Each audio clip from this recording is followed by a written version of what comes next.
পৃথিবীর অন্যতম বদ্বীপ আমাদের প্রিয় জন্মভূমি বাংলাদেশ। জালের মতো ছড়িয়ে আছে এদেশের নদ নদী, যা আমাদের অমূল্য সম্পদ। যদিও নানাবিধ কারণে মায়ের মতো সেই নদীগুলোর অনেকটাই এখন অস্তিত্ব বিপন্ন, আবার দখল দূষণে আস্তে আস্তে শেষ নিঃশ্বাস ত্যাগ করছে তার সংখ্যাও কম নয়। যে কয়টি বেঁচে আছে তাও একদিকে পলিজমে সৃষ্টি হচ্ছে চর, আর অন্যদিকে কর্তৃপক্ষের অবহেলায় হারাচ্ছে নাব্যতা। এই সুযোগে সংশ্লিষ্টদের যোগসাজশে দীর্ঘদিন থেকেই কাঁচা সোনা খ্যাত বালু নিয়ে হচ্ছে নয়ছয়। একদিকে বালু খেকোদের অপরিকল্পিত উত্তোলনে নদী হারাচ্ছে তার গতিপথ, আর অন্যদিকে ভাঙনের কবলে পড়ে বিলীন হচ্ছে জনপদের পর জনপদ। ৫ আগস্টের অভ্যুত্থানের পর বিক্ষুব্ধ জনতার রোষানলে পড়ে চাঁদপুরে নিহত হয়েছে দেশশত্রু বালুখেকো পরিবারের সদস্যরা। যদিও এদের স্থানে এখন অন্যরা জায়গা করে নিয়েছে বলে রয়েছে অভিযোগ।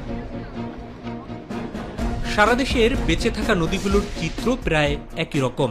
সবগুলো নদীটি প্রকাশ্যেই, আবার অনেকটায় রাতের আধারে দেশীয় তৈরি ড্রেজার দিয়ে কেটে নেওয়া হয় বালু, আর এ থেকে উপার্জিত আয় ঠিক ঠিক চলে যায় প্রশাসন এবং রাজনৈতিক প্রভাবশালী শ্রেণীর পকেটে।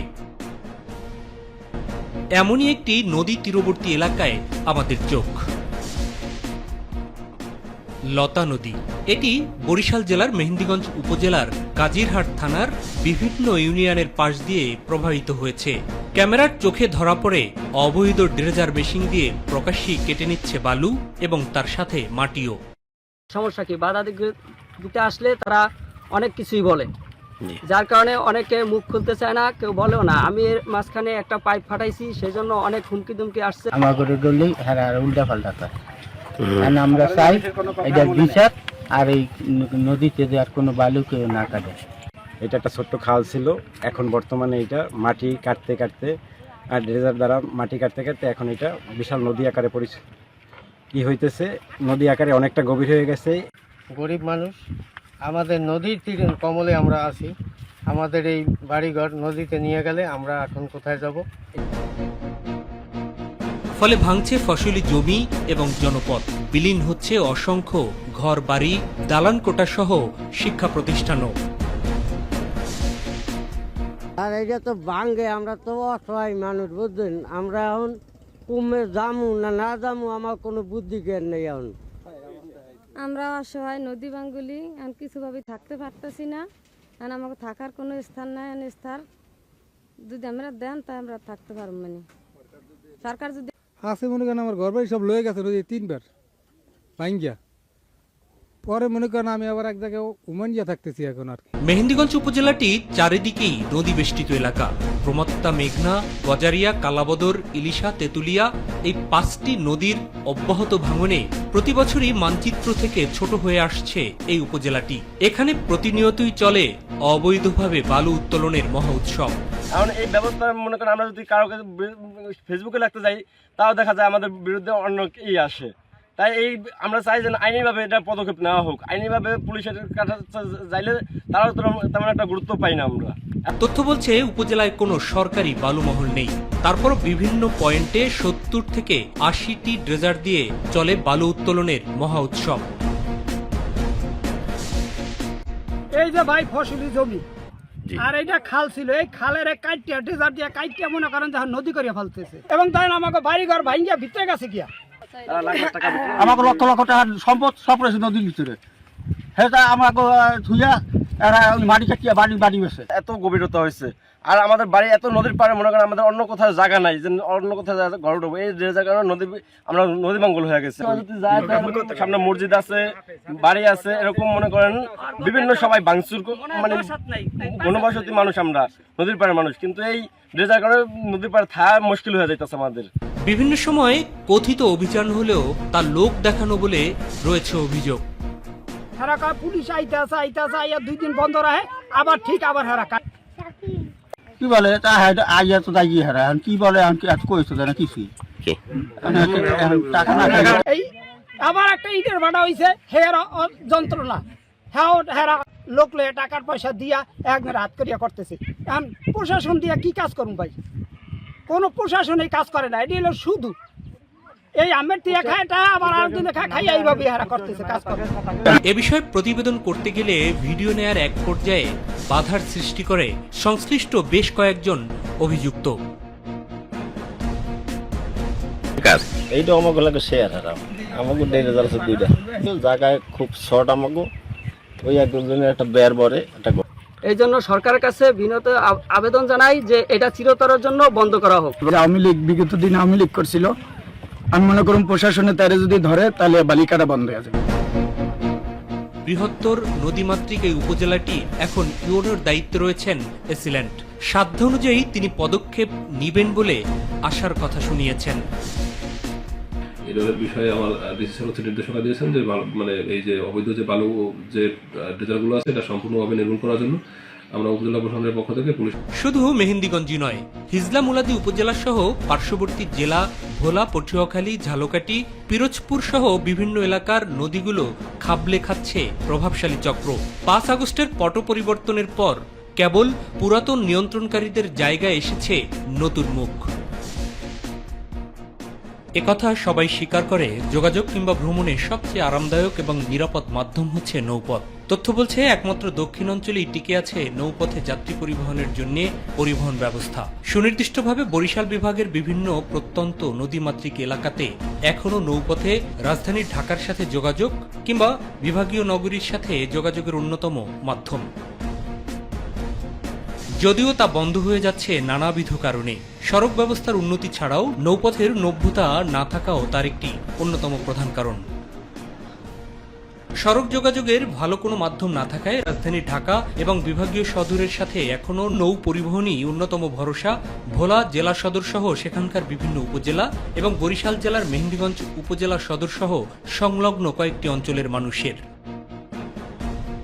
মোট কথা, রাজধানী ঢাকা থেকে দেশের বিভিন্ন রুটে নৌ পরিবহন বা লঞ্চ যাতায়াত বন্ধ হলেও মেহেন্দিগঞ্জ এবং ভোলার অবস্থা এখনও উল্টো। অন্যান্য স্থানের বিলাসবহুল লঞ্চ তাই অনুমতি নিয়ে এখন এই রুটে চলাচল করছে।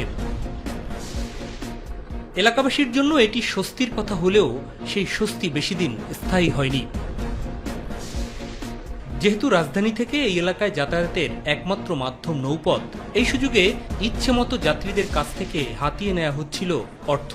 ঢাকা থেকে বরিশাল এবং ভোলার দূরত্বের চেয়ে কম হলেও এই দুই স্থানের চেয়েও কোনো কোনো পরিবহন মেহেন্দিগঞ্জের যাত্রীদের কাছ থেকে আদায় করছিল বেশি ভাড়া।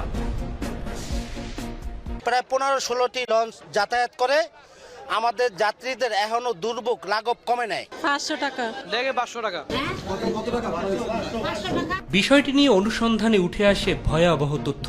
বিগত বছরগুলোতে প্রায় 55 কিলোমিটারেরও বেশি ভাড়া আদায় করা হচ্ছিল ঢাকা থেকে মেহেন্দিগঞ্জ চলাচলকারী যাত্রীদের কাছ থেকে।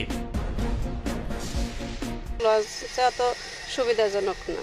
নরমাল সুপার ভাড়া নিচ্ছে 600 টাকা। যেখানে আমরা বরিশাল যেতে পারতেছি 1000 টাকায় কেবিন, সেখানে আমরা মেহেন্দিগঞ্জে ইকোনমি চেয়ারও পাচ্ছি না, দাঁড়ায় দাঁড়ায় যেতে হয়, সেখানে আমাদের ভাড়া নিচ্ছে 700 টাকা। নৌপথে ঢাকা থেকে ভোলার ইলিশা ঘাটের দূরত্ব যেখানে 119 কিলোমিটার, সেখানে তারও অনেক আগের দূরত্বের ঘাট মেহেন্দিগঞ্জের কালীগঞ্জ ঘাটের যাত্রীদের কাছ থেকে আদায় করা হতো 166 কিলোমিটারের ভাড়া, আর তাও সংশ্লিষ্ট কর্তৃপক্ষ BIWT এর অফিসিয়াল অনুমোদনের মাধ্যমেই। তথ্য বলছে লঞ্চ মালিক কর্তৃপক্ষ এবং নৌ পরিবহন সংশ্লিষ্ট কর্তৃপক্ষের যোগ সাজসী প্রায় 1.5 যুগ থেকে এই অতিরিক্ত দূরত্ব ধরেই আদায় করা হচ্ছিল অতিরিক্ত ভাড়া। অনুসন্ধানে বিষয়টি সম্প্রতি নজরে আসলে ঢাকায় বসবাসকারী মেহেন্দিগঞ্জের কতিপয় ছাত্র জনতা এ নিয়ে মুখোমুখি হয় কর্তৃপক্ষের। যদিও এরপরই শাক দিয়ে মাছ ঢাকার চেষ্টা করতে থাকে BIWTA, কিন্তু হাল ছাড়েনি তরুণরা। ফলে বাধ্য হয়ে তাদের প্রতিনিধি রেখে গঠন করা হয় কমিটি। ইলিশা দূরত্ব যদি 120 হয় তাহলে কালীগঞ্জের দূরত্ব কিভাবে 166 হয়? তখন IWTA এর সহকারী পরিচালক জনাব মিঠু স্যার, উনি আমাদেরকে একটা ধমক দিয়েছে, খুব উচ্চস্বরে ধমক দিয়ে বললো যে আপনারা কি জানেন, কি বুঝেন, এখানে দূরত্ব 166, তাই 166 দেওয়া হয়েছে। তখন আমি ওনাকে বলছিলাম যে না, আমি বুঝি না, ঠিক আছে, তবে আমি IWTA থেকে বুঝে যাবো এখানে 66 কিভাবে হয়েছে। তখন আমরা ওখান থেকে কাগজ জমা দিয়ে চলে আসছি। পরবর্তীতে আমরা সব ছেলে পেলে সবাই সাংবাদিক নিয়ে গিয়েছিলাম, যার পর হাইড্রোগ্রাফি বিভাগের যে সহকারী পরিচালক, অতিরিক্ত সহকারী পরিচালক নজরুল ইসলাম স্যার, ওনাকে সহ মেম্বার স্যার সালাম ফকির স্যার, ওনার রুমে একটা মিটিং হয় এবং সেখানে একটা কমিটি গঠন করে দেয়। এবং এরপর বেশ কিছুদিন গেলে আবারও ছাত্র জনতার রোষানলে নির্দিষ্ট একটি দিনে সবাইকে নিয়ে যাওয়া হয় মেহেন্দিগঞ্জের পথে, করা হয় মাপঝোপ, উঠে আসে আসল চিত্র। প্রযুক্তির সহায়তা নিয়ে সংশ্লিষ্ট বিভাগের বিশেষজ্ঞদের হিসেব অনুযায়ী সেখানটায় দূরত্ব আসে এবার মাত্র 110 কিলোমিটার, যেখানে এতদিন দূরত্ব দেখানো হতো 166 কিলোমিটার। কিছু অসাধু আপনার কর্মকর্তা এবং অসাধু কিছু মালিকের কারসাজি। কারণ হচ্ছে যে এখানে যখন দূরত্ব বেশি দেখানো হয় তখন ভাড়া বেড়ে যায়, সাধারণ মানুষের ভাড়া বেড়ে যায়, সেখানে লাভবান হচ্ছে সরাসরি মালিক, এবং এই লাভের টাকাটা সে নিজেকে লাভবান করার জন্য সে তো কর্তৃপক্ষের কিছু কর্মকর্তাকে এই সুবিধা দিয়ে থাকে। এবার তাহলে হিসেব করে দেখার পালা, এত বছরে মেহেন্দিগঞ্জবাসীর পকেট থেকে কত টাকা কেটে নেওয়া হচ্ছিল। ঢাকা ইলিশাগামী রুটে 18টি লঞ্চের রুট পারমিট রয়েছে, যেগুলো মেহেন্দিগঞ্জের কালীগঞ্জ ঘাটেও ঘাট করে। 18টি লঞ্চ 166 কিলোমিটার ধরে এতদিন লঞ্চ ভেদে ডেক শ্রেণীতে 450, 500, 600, 700 এমনকি 800 টাকা পর্যন্ত ভাড়া আদায় করত। গেল 16 বছরের হিসেবে এভাবে 166 কিলোমিটার ধরে অতিরিক্ত ভাড়া আদায় করা হয়েছে। 18টি লঞ্চের প্রতিটি রুটে যদি আপডাউনে 500 যাত্রী যাতায়াত করে, তাহলে মোট যাত্রী পারাপার করে ঢাকা মেহেন্দিগঞ্জ একদিনে 9000। প্রত্যেকের কাছ থেকে প্রতি কিলোমিটার হিসেবে অতিরিক্ত ভাড়া আদায় করা হয়েছে এবং হচ্ছে, যা প্রতি মাসে দাঁড়ায় কয়েকশো কোটি টাকা অতিরিক্ত আদায় করা হচ্ছে। এতদিন যে আমাদের থেকে এই যে ওরা দুর্নীতি করে ভাড়াগুলা নিছে, এটা আমরা ওদের কাছে ফাঁস করার পরও এখনো এই বৈষম্য দূর হচ্ছে না। বিষয়টি প্রকাশ্যে আসলে নড়েচড়ে বসে কর্তৃপক্ষ, যদিও কেউ এর দায়ভার নিতে নারাজ। গেল বছরের 10 সেপ্টেম্বর দূরত্ব মাপার জন্য সভা হয় BIWTA-তে। সিদ্ধান্ত হয় লিখিত আদেশ দেওয়া হবে ভাড়া কমানোর, কিন্তু দীর্ঘদিন গেলেও সে আদেশ আসেনি। এরপর মেহেন্দিগঞ্জবাসীর পক্ষ থেকে আবারও কর্তৃপক্ষকে তাগাদা দিলে নতুন করে মাপা হবে বলে জানানো হয়। হাইড্রোগ্রাফি বিভাগে সংশ্লিষ্ট বিভাগ থেকে চিঠি দিলে জানিয়ে দেয়া হয় মাপঝোপের আর কোনো সমস্যা নেই। তারপরও তারা বর্ষা মৌসুম এবং শুষ্ক মৌসুমের জন্য আলাদা করে দূরত্ব পরিমাপ করে, সেক্ষেত্রে মাত্র 1 কিলোমিটারের বেশি কম আসে। আর সে হিসেবেও সংশ্লিষ্ট দপ্তরে পাঠিয়ে দেয় মাসাধিকা লাগে, কিন্তু এখনও ভাড়া কমানোর নির্দেশনা জারি করা হয়নি। যদিও এরই মধ্যে ডেক শ্রেণীতে নতুন দূরত্ব অনুযায়ী কিছুটা কমিয়ে ভাড়া আদায় করছে লঞ্চগুলো, তবে এক্ষেত্রে শুধুমাত্র যাদের ডেক রয়েছে তারাই নিচ্ছে এই কম ভাড়া। চেয়ার, সোফা কিংবা কেবিনে নিচ্ছে আগের মতোই ভাড়া। লঞ্চ কর্তৃপক্ষ এক্ষেত্রে কিছুটা কৌশলের আশ্রয় নিয়েছে। আগে বরিশাল বিভাগের সবগুলো রুটের সব লঞ্চেই নিচতলা থেকে 3য় তলা পর্যন্ত বিশাল জায়গা জুড়ে ডেক থাকলেও এখন ঢাকা থেকে মেহেন্দিগঞ্জ হয়ে ভোলা চলাচলকারী সবগুলো লঞ্চের সেই ডেকের জায়গায় চেয়ার সেট করা হয়েছে। আর এর পেছনে কেবল সেবা নয়, ভাড়া বেশি আদায়ই তাদের ফন্দি এবং আদায়ও করছে তা। অথচ এই জাহাজগুলো নির্মাণের সময় কতটুকু জায়গা ডেকে এবং কতটুকু কেবিন থাকবে তা নির্ধারণ করে নকশা অনুমোদন নেওয়া হয়েছে এবং রুট পারমিটও দেয়া হয়েছে সেভাবেই, কিন্তু তারা সেই নীতিমালা এখন তোয়াক্কাই করছে না। অন্যদিকে বিভিন্ন পরিবহনে শিক্ষার্থীদের জন্য ভাড়া ছাড় থাকলেও লঞ্চের ক্ষেত্রে তা করা হচ্ছে না। উল্টো উভয় প্রান্তের প্রবেশ ঘাটে টাকা দিয়ে টিকিট কেটেই প্রবেশ করতে হচ্ছে যাত্রীদের। আমরা স্টুডেন্ট হওয়া সত্ত্বেও আমরা লঞ্চে যাওয়ার জন্য কোনো অতিরিক্ত সুযোগ পাচ্ছি না। সেবার তুলনায় ভাড়া বেশি নেওয়া হচ্ছে। এ বিষয়ে জবাবদিহিতাহীন ফ্যাসিবাদী যুগের চরিত্র এখনো বিদ্যমান সংস্থাটির প্রায় সব কর্মকর্তাদের মধ্যেই। সংশ্লিষ্ট সবগুলো বিভাগে যোগাযোগ করলেও চেয়ারম্যানের অনুমতি নেই, এই দোহাই দিয়ে ক্যামেরার সামনে কথা বলেননি কোনো কর্তা ব্যক্তি।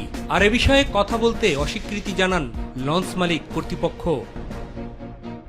এটা তো আসলে একটা সিন্ডিকেট, যে লঞ্চ মালিকদের সিন্ডিকেট।